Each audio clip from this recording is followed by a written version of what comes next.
Hey guys! Pinapakita ko lang ngayon ang isa sa mga bestseller namin dito sa Ojacos, ang K-pop sisig. Ito namin siyang i-prepare. At ilagay na natin ito, friend, para manuot na ang sarap.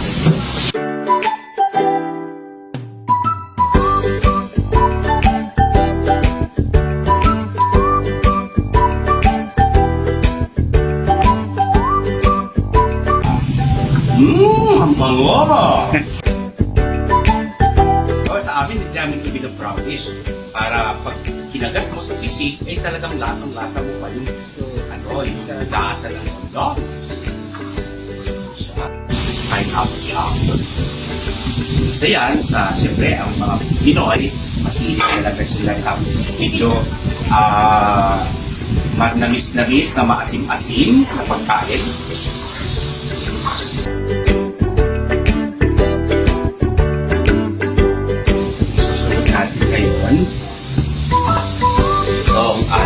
Itong ating mayo na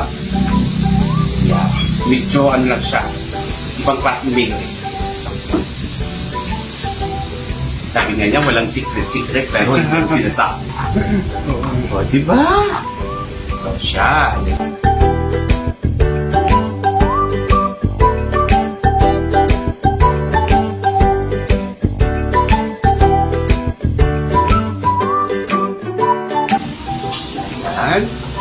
Kailangan lang natin medyo i-welda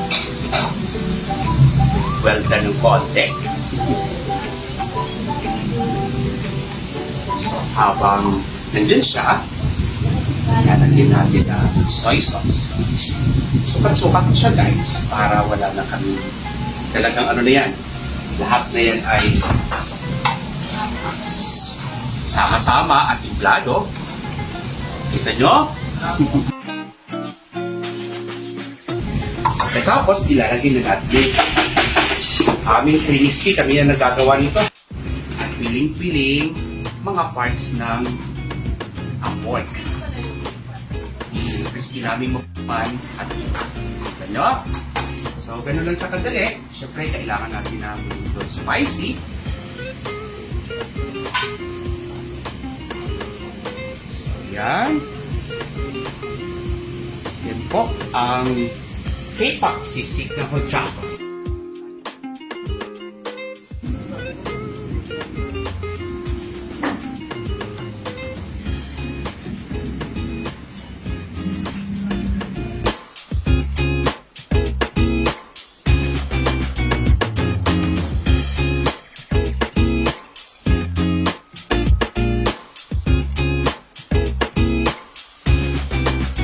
Yan ang K-pop sisig ng Ojacos.